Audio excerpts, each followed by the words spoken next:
LB agar plates. So this is the first pair in which once you put this, you can see that the white, flat, flocculent growth of Pseudomonas that you see, once your concentration goes down, the amount of growth is less.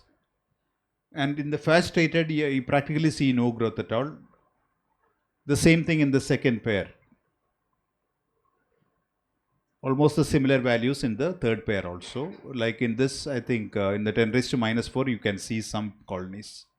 And in the fourth pair, we see that in the Pseudomonas, this particular strain, it has some pyocyan and the greenish color is also there. But in the phase treated, it is almost not there. So we found that there is 90% reduction approximately of CFUN consistently in all 4 pairs of corneal slit button. And it's highly effective in killing MDR Pseudomonas aeruginosa. So Pseudomonas aeruginosa is listed as a critical pathogen by WHO, which needs urgent novel antibiotics, and industry is actually shying away from it, and we have to look at ways which are beyond antibiotics. So a phage cocktail, this particular cocktail of AMP2, 4 and 5 is seen to be extremely effective, at least in the corneal buttons that we studied. There is need for animal experiments or human trials to test this. Thank you.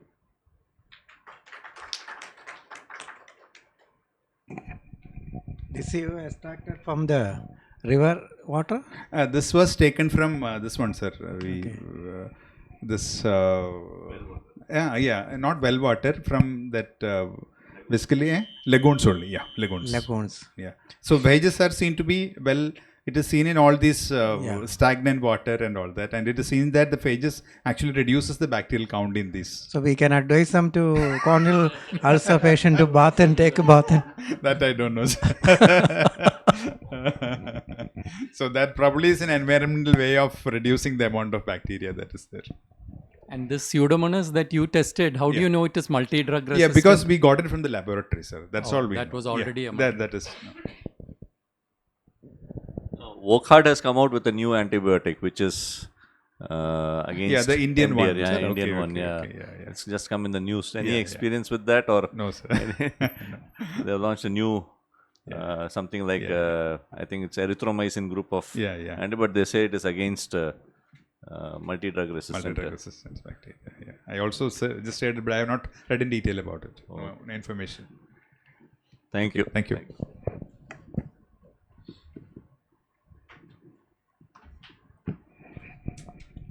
Dr. Anu Paul.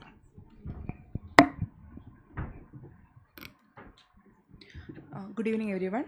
I'm presenting my paper on evaluation of the impact of short-term manual small incision cataract surgery training program using KSOS. There's no financial disclosure. MSICs is a widely accepted, cost-effective and affordable technique, yet yielding similar surgical outcomes in phacoemulsification. Surgical training requires a standard curriculum and a well-structured program for proper implementation of the training. Earlier studies were concentrated more on subjective analysis of the trainee's surgical skill by the preceptor or the mentor. The focus has now shifted to a more objective assessment of surgical competency and assessment tool using KSOS SICS, which is internationally valid and a reliable tool. Our study was a retrospective observational study carried out from June 2019 to May 2022 at Tertiary Care Eye Hospital in South India. A total of 94 trainees were evaluated during the 1 month MSICS training program using the KSOS scoring. The trainees were divided into 3 groups. First group was a first year resident group, consists of 17 trainees. They were the first year postgraduates with no prior SICS experience. The second group was the fellows, 64 trainees who were enrolled in the post residency surgical training in the institute and lasting 1.5 to 2 years, and they had varying prior SICS experience. The third group were external trainees who were practicing ophthalmologists from other centers having varied SICS experience, who were enrolled in this 1 month training program. This 1 month training program is a dedicated surgical skill transfer program which involves hands-on SICS training along with wet lab training, operating theatre observation, lecture classes on SICS, virtual reality cataract surgery simulator training, and also one-to-one discussion sessions on surgery after each surgical OT. Patients having age-related cataract, grade 2 to 3, well-dilated, prominent eye were selected, and all complicated cataracts or non-case of glaucoma, corneal or retinal pathologies were excluded. Patients with deep socket or systemic high-risk patients and patients with postural abnormalities were also excluded. All trainees performed SICS with IOL implantation under subcutaneous anesthesia under continuous observation by the trainer through observer eyepiece and display monitor. If the trainee noted difficulty in performing any step, it was rectified by the trainer so that the trainee could proceed to the next step without compromising patient safety. Any major intraoperative complications like scleral disinsertion, premature entry, posterior capsular rupture, and sonlar dialysis were managed by the trainer. All the trainees maintained a surgical logbook with ICO Oscar scoring for each case. The Oscar sheet was duly filled by the trainer after completion of each case. Complications, if any, were also noted and discussed with the trainee. The data entered on the Oscar sheet was evaluated for surgical skills by calculating average mean scores and improvement in mean scores in the last 5 cases as compared to first 5 cases. Scores in the first and last 5 cases were considered as the initial and end mean scores respectively. This is a sample of ICO Oscar scoring sheet which is used. A total of 1,842 patients were operated by the trainees. The mean age of the trainees were 31.40 plus or minus 5 years. Average number of surgeries was 19 surgeries per candidate. Each case was divided into 18 steps where the prolapse of nucleus into anterior chamber and nucleus delivery was marked as single step. A maximum of score 5 per step and total maximum score for one case was 90. Coming to the results, there was a statistically significant change in the scores of the first year residents from the initial cases to the end cases. In the beginning of the training, the difference between the scores of the first years and the other groups were statistically significant, but towards the end of the training, there was no significant difference between the 3 groups. Learning curve was evaluated by plotting the mean scores in set of 5 consecutive cases and observing its trend. As per seen in the diagram, the first year residents shown in the blue mark shows significant improvement in scores after the 10th case. Even though the fellows and external trainees started off at a pretty higher scores, they had some improvement, but it was not statistically significant. Sub-analysis of tunnel construction and capsular access was done. The first year residents shows significant improvement in capsular access. Even though there was increase in scores in the tunnel construction, it was not statistically significant. Complication profile included, the most common complication was in tunnel construction, mostly in they made premature entries, and the external trainees had a higher complication of PCR and ZD. Surgical skill assessment is necessary to know the progress made by the trainees and to improve the training program as well. Several tools were used in the previous studies like OASIS, GRASIS and surgical video assessment. ICO Oscar SICS provides objective benchmarks for comparative purposes. Lower mean scores of the first year residents can be attributed to their lack of prior experience, but showed significant improvement in the learning curve during the 1-month program.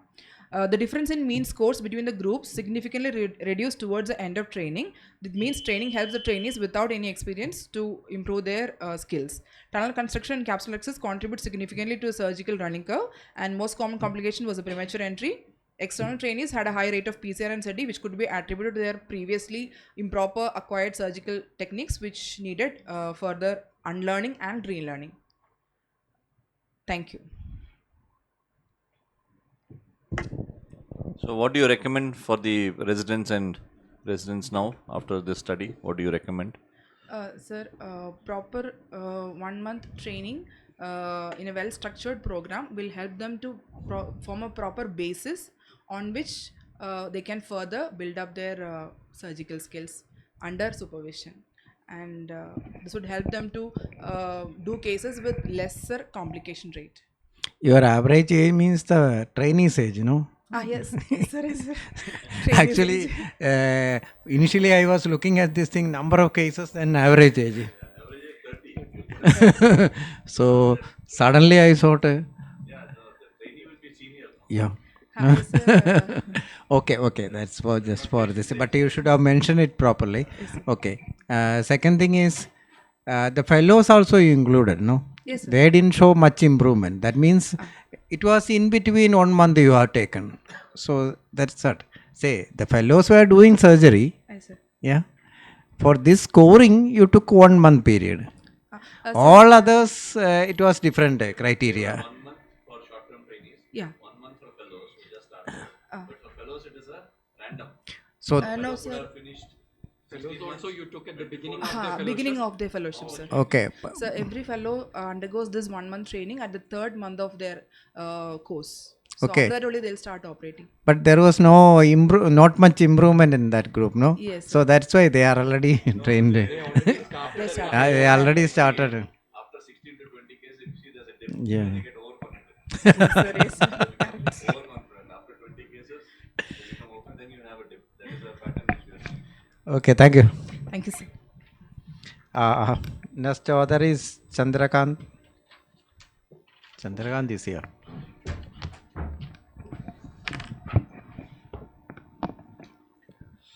My paper for the day is LASIK trans-PRK laser that is using a microkeratome, and the other one is a trans-PRK. Aim is to compare the visual acuity and complications in 20 eyes which are undergoing LASIK laser with a microkeratome blade versus LASIK transepithelial photorefractive keratotomy. Materials methods, it's a prospective study in a tertiary eye care center in South India. 1 year follow-up, 40 myopic eyes, 20 in each group. 20 eyes underwent LASIK examined laser with microkeratome blade assisted with the flap. 20 eyes underwent transepithelial photorefractive keratectomy. This is the demographic pattern here. You can see this gender-wise, both male and female are in equal numbers almost. This is a graph which is shown. A detailed dynamic and static refraction was performed. Slit lamp biomicroscopy to assess the corneal status, opacity between the cornea, endothelial status, stromal status, and lens status. Fundus examination after full dilatation to rule out any significant lattices and retinal holes. 8 eyes had retinal holes which were barrage lasered. Laser procedure, LASIK laser procedure was done 1 month after the barraging laser.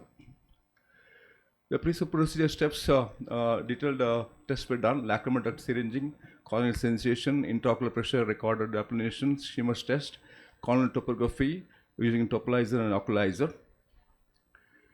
Inclusion criteria included the thickness of the cornea was between 495 to 600 microns, corneal curvature between 41 to 47 diopters, up to 12 microns anteriorly and up to 18 microns posteriorly, corneal elevation. Ablation depth were calculated, it was between 45 to 60 microns in TRPK and 90 to 140 microns in LASIK group. This is a procedure, LASIK procedure with a microkeratome blade.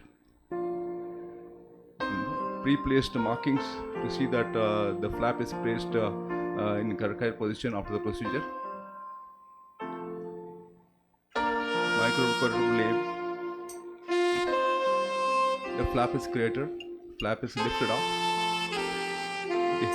Kept a plaque at the hinge. It is protected. Examer laser is applied. Thorough wash is given.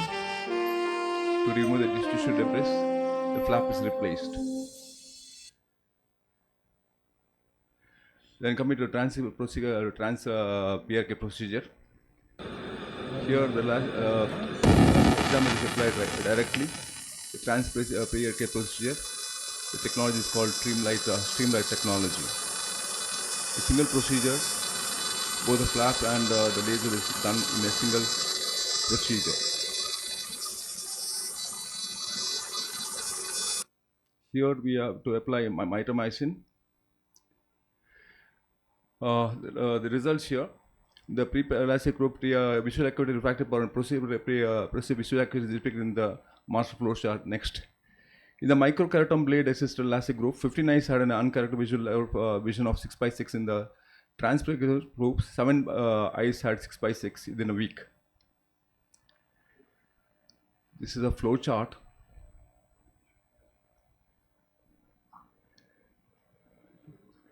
After 1 month, 19 eyes had an uncorrected vision of 6x6 in the microkeratome assist group, and in the trans-PRK group, it was 13 eyes which had an uncorrected visual acuity. At the end of 1 year, 17 eyes had a vision of 6x6 uncorrected in the microkeratome group, and 19 eyes had 6x6 in the trans-PRK group. Post-procedure, we know that the pain, halo, and contrast sensitive are issues. In this 50% of patient in the trans-PRK group had pain, mild to moderate pain in first 3 days. None in the microkeratome assisted group had any pain. The epithelial cells may not regenerate smoothly uniformly on the stromal bed, which induces pain and discomfort in the PRK cases. The smoother epithelial sheet created using a microkeratome allows quicker, smoother, and more adherent attachment to the desmosomes. There was no color contrast tolerance in either group. Previous studies reported decrease in contrast sensitivity post-LASIK due to the change in the shape of the cornea and increase in higher order aberrations. But here, the contrast sensitivity remained constant throughout the procedure, as the newer lasers had a wider ablation diameter than previously used ones. Halos during driving were similar in both groups. It lasted for less time in trans-PRK group, but persisted for 3 months in the keratome assisted group. This may be due to difference in the pattern of wound healing in both the procedures. Discussion trans-PRK group keratomy and microkeratome blade assisted LASIK are 2 distinct varieties of coronary refractive procedures. In these 20 eyes, each group had a visual recovery was rapid, and the micro group based LASIK, but the visual recovery was sustained for a longer period, as seen in table 3. At the end of 1 month, 19 eyes in the micro group had 6x6, 13 eyes in the trans-PRK group. At the end of 1 year, 17 eyes in the micro group bleed assisted LASIK had 6x6 uncorrected. Trans-PRK group, it was 19 eyes uncorrected. Pain was significant in the first 3 days after trans-PRK group in this study. LASIK laser, be it transepithelial or microkeratome based refractive procedure, here to stay. Depending on the need and demand of the patient, the ophthalmologist should provide proper advice and accordingly manage. These are my references. Thank you.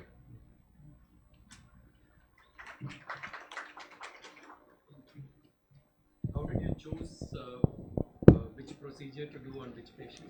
That's left to the patient, actually. After counseling, when you tell about some patients, when you tell that the blade microkeratome, they'll get scared or sometimes. So it's left to the patient. Whatever the patient wants, we do that.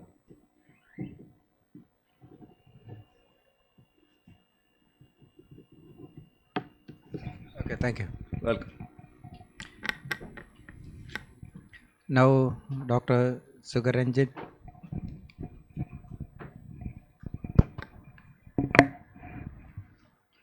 Good evening to one and all. My paper is titled Looking Beyond the Schirmer Strip in a Seronegative Sjogren's Syndrome. Ophthalmologists play a crucial role in the diagnosis of Sjogren's syndrome, and according to the ACR-EULAR classification, the labial salivary gland biopsy and an anti-Rho positivity have the maximum scoring. A score of more than 4 is considered positive. Unfortunately, only 60 to 70% of the patients with Sjogren's are seropositive. In the remaining 30% who are seronegative, a minor salivary gland biopsy is currently the best way to confirm the diagnosis. And this being an invasive procedure, as ophthalmologists, can we find a non-invasive way of detecting Sjogren's syndrome? So the aim of our study was to assess the diagnostic ability of a novel fluorescent strip assisted examination of the lacrimal gland and the labial salivary gland in detecting Sjogren's syndrome in seronegative suspects.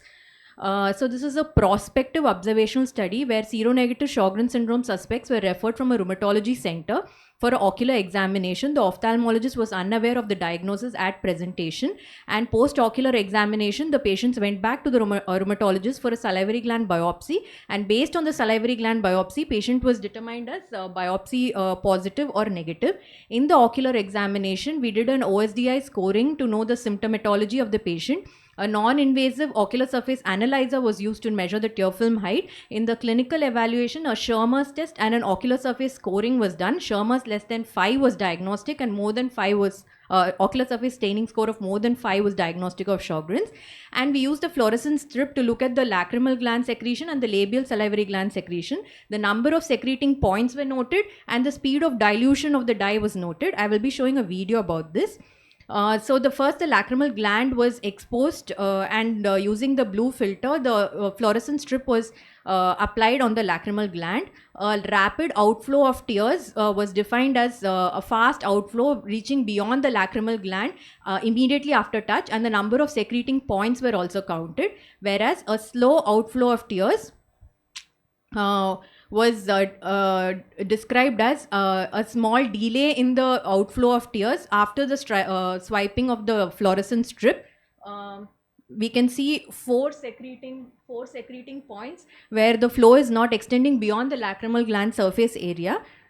And after this, the labial salivary gland was also swiped with the fluorescent strip, and using the IDEO light and using iPhone and 2x magnification, the number of secreting points were counted.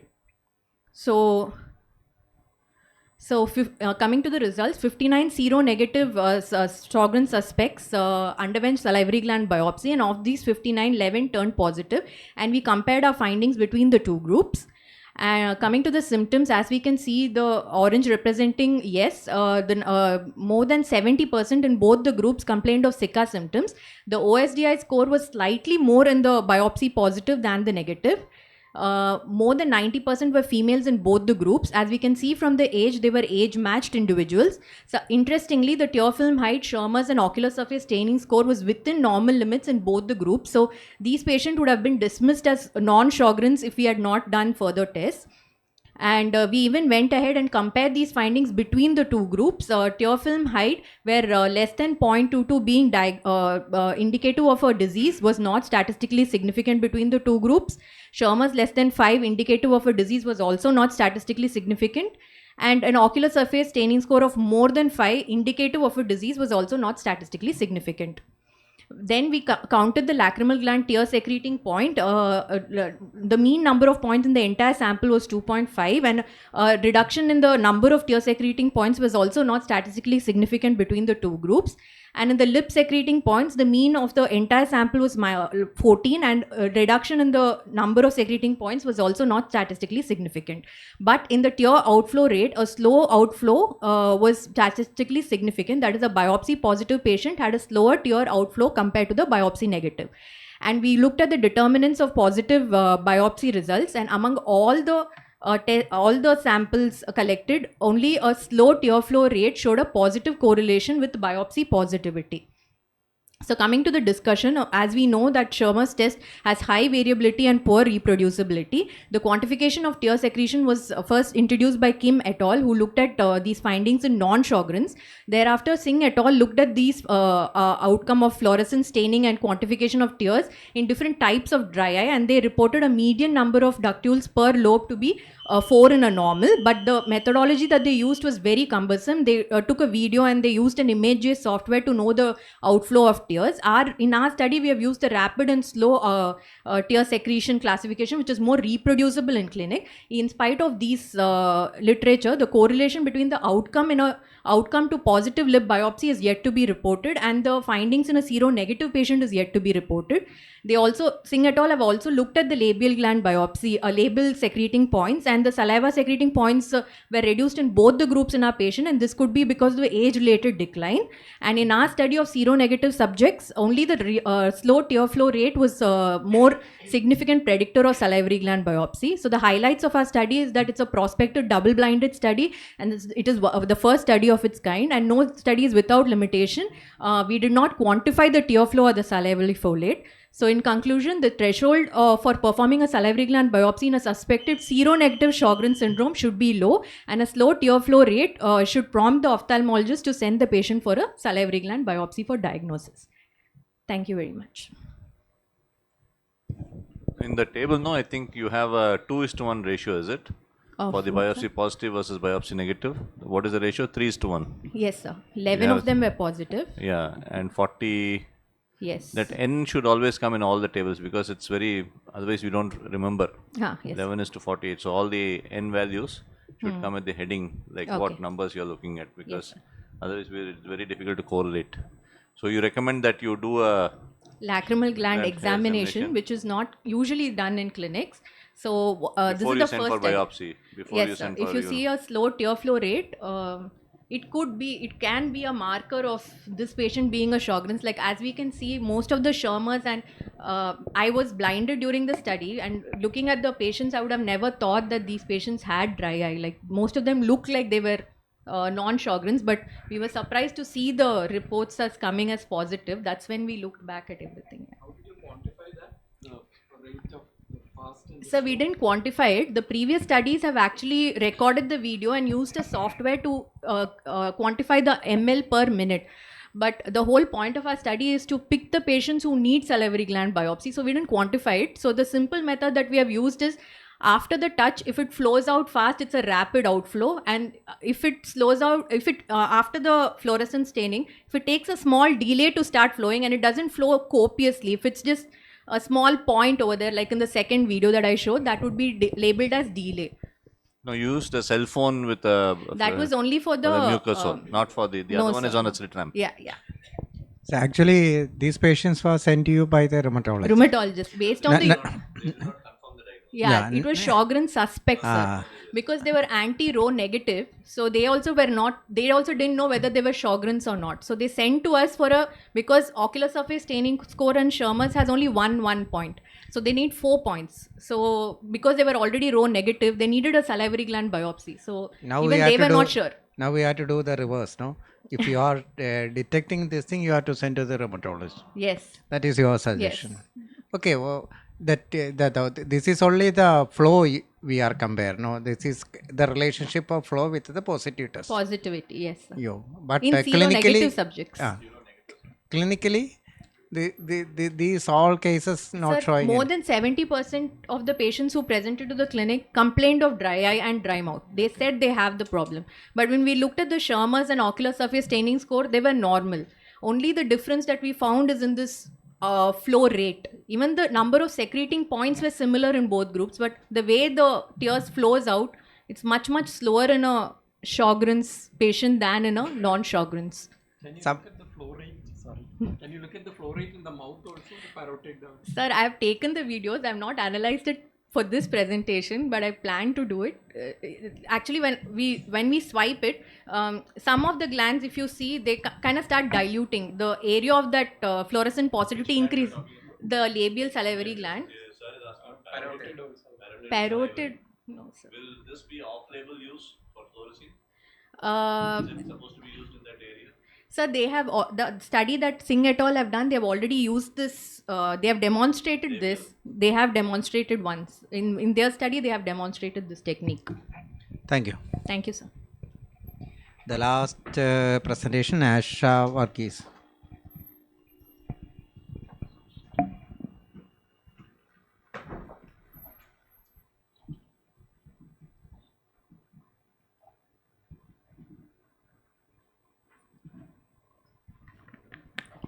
Good evening, everyone. My paper is on punctal cautery in dry eyes, its indications and outcomes. So the punctal cautery is a technique of punctal occlusion which is aimed to increase the tear retention on the ocular surface in case of severe dry eye. In case of aqueous deficient dry eye, the tear production is less, in which the patients will require frequent lubrication. So in spite of using frequent lubricants, a patient may still be symptomatic. So for those patients, what we can do is to occlude the punctum so that there is maximum retention of the drops that we are applying. So the punctal occlusion can be performed either in the form of punctal plugs, punctal cautery, or surgical punctal occlusion. The main idea is to preserve the reserve that we have. So the aim of our study is to analyze the indications and outcomes of punctal cautery in patients with severe dry eye in a tertiary eye institute. It was a retrospective study conducted from August 2014 to April 2024. We analyzed the medical case records of the patients who had undergone punctal cautery. 62 eyes of 32 patients were included in the study. The data was collected and entered in the MS Excel sheets. We included the patient demographics, which include age, gender, indications, the etiology for the dry eye for which the punctal cautery was done, Schirmer test 1 values, best corrected visual acuity pre and post procedure, the frequency of lubricant application pre and post procedure, the symptomatology in terms whether the patient had improvement post procedure, and the ocular surface staining, which was recorded from the case records, whether the ocular surface staining was there, and the post procedure, the time taken for the ocular surface staining to clear the cornea. So this is a simple procedure. This is a procedure how it is being done. 2% of lignocaine is injected subcutaneously near the punctum to be cauterized.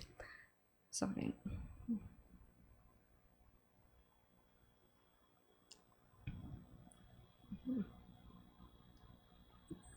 2% lignocaine is injected subcutaneously near the punctum to be cauterized, and we are applying a monopolar radiofrequency cautery is used for the procedure.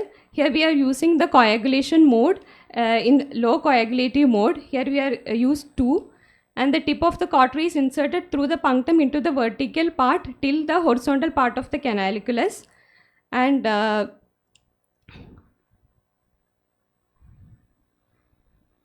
then the foot pedal of the cautery is pressed to initiate the burn, and cauterization is done till the tissue around the punctum is shranked and turned to brownish, and at the end of the procedure antibiotic ointment is applied. Moving on to the results, 91 puncti in the 62 eyes of 32 patients were studied, and it included mean age of the patients were 55.84 years, ranging from 21 to 81 years. Females outnumbered males in our study, and the follow-up was 22.61 months. These were the common indications for which punctal cautery was done in our study. Stevens-Johnson syndrome constituted 28% and rheumatoid arthritis 25%. Other indications were ocular cicatricial pemphigoid, ocular graft versus host disease, cicatricial conjunctival disease, primary Sjogren syndrome, and one case was for radiotherapy for lacrimal gland malignancy. And other indications were severe dry eye, which the diagnosis was not elucidated. So subjective improvement was noted in 91% of the patients. 29 out of 32 patients had subjective improvement. And the lubricant regarding the lubricant usage, pre-cautery, most of the patients had to use half-hourly lubricants, and post-cautery you can see that there was a shift in the use, there is a reduction in the number of the times patient is using the lubricant.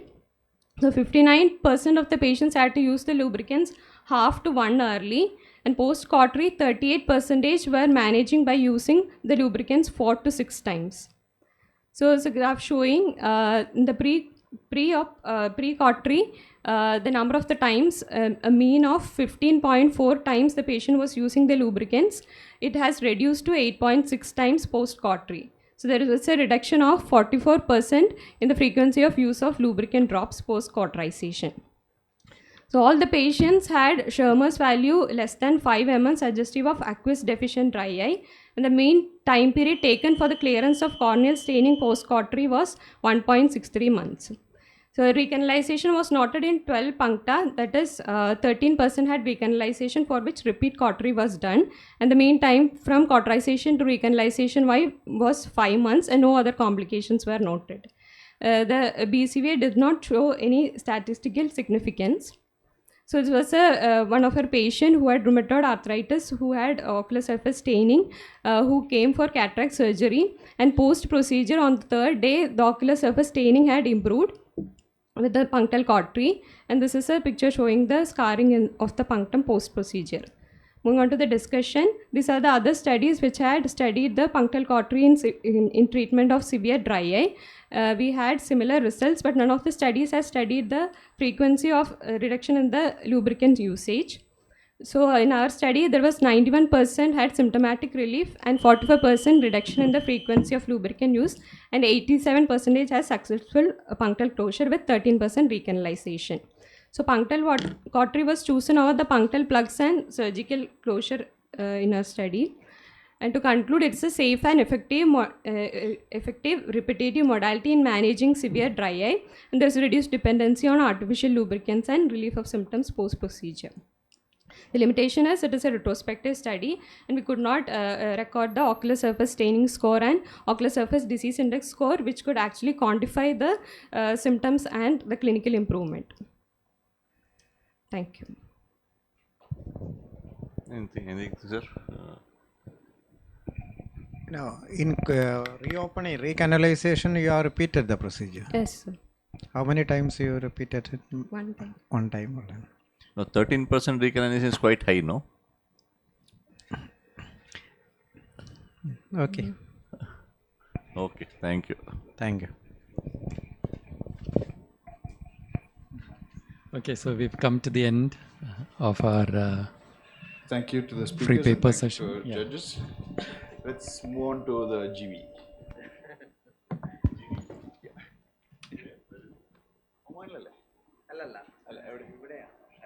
Cine hall.